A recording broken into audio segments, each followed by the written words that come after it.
Veiling. I know we have those who came from far and wide. And I look at this beautiful memorial, this beautiful monument, and it wasn't supposed to happen. This was not supposed to happen.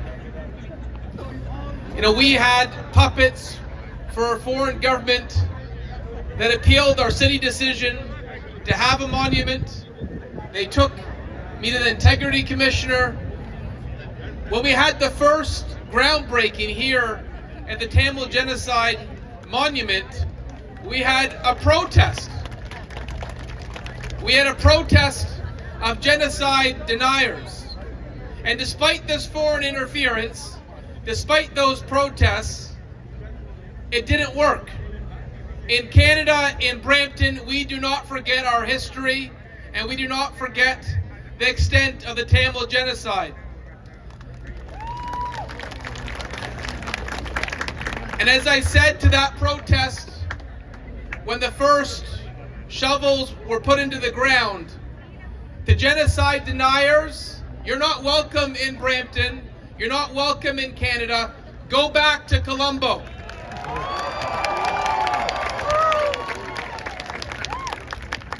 You know, my staff asked me if I wanted some speaking notes for today. And normally they give me speaking notes, and I said, not today, this is very personal, and I wanted to speak from the heart. In 2009, at the time I was MP in Barrie, and there was 2 Tamil families in the city. 2. Not 2,000, not 12,000, 2. And one of the families was the Suresh Kumar family, Ranji and Aaron. And they came into my office, and Ranji broke into tears. And she said her family was being butchered, that the genocide was killing innocent civilians. And in her tears, I saw truth. This was not someone trying to spin me. This was someone who was speaking her lived reality. And she said there was going to be a protest in Ottawa, and she said, would you join that protest in front of the House of Commons? And I felt her passion, and it was contagious. And so I went to that protest in front of the House of Commons in 2009, and I realized the pain, the sorrow, the anguish that Ranji was feeling. There was tens of thousands of Canadians feeling the same way. You know, hundreds of thousands of civilians were murdered by the Sri Lankan state in the Tamil genocide. And that the state engaged in a campaign of misinformation.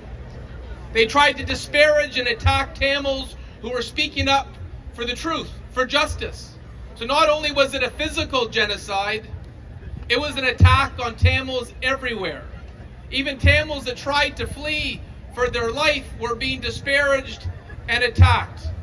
And instead of being treated and celebrated for having the courage to stand up for loved ones, they were attacked brutally by a misinformation campaign.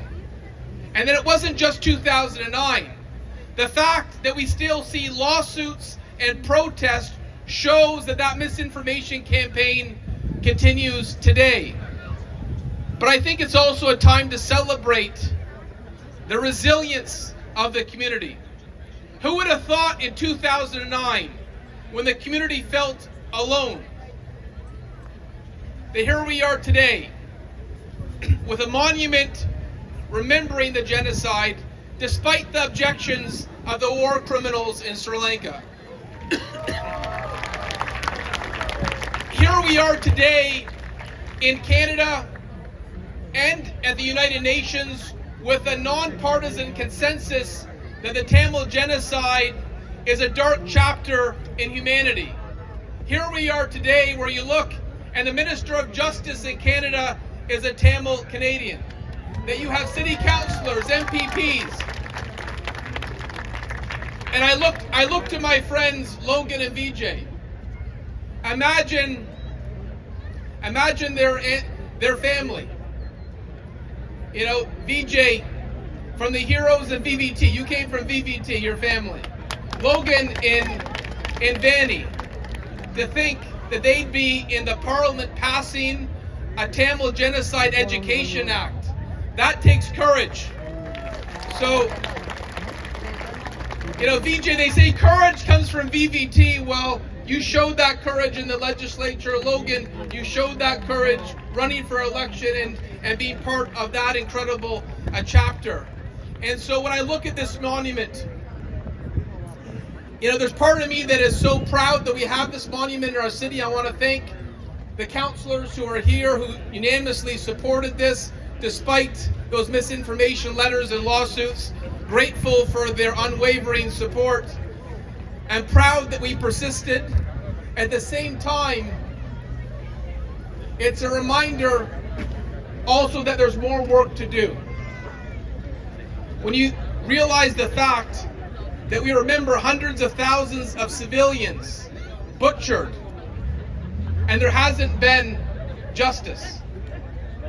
And after the Second World War, and we saw the Holocaust, we had the Nuremberg trials where war criminals were held accountable. And here we are today, and there's war criminals still living in luxury, being protected by the state. I want to see monuments like this remembering history, calling out the acts and atrocities of these war criminals around the world. We cannot forget. We will not forget. And so what I wanted to say today is that in the city of Brampton, and I know the sentiment is the same at Queen's Park and in the House of Commons, that we stand with the community. We stand with your lived experience. And we will always do whatever we can to advocate, to fight for justice, for your truth, not to be swept under the carpet, but to be remembered, to honored. It's why in the city of Brampton, we were the first city to raise the Tamil Eelam national flag. Because we are with you, shoulder to shoulder.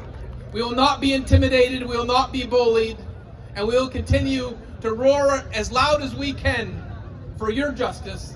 Thank you for being here today. Nandri.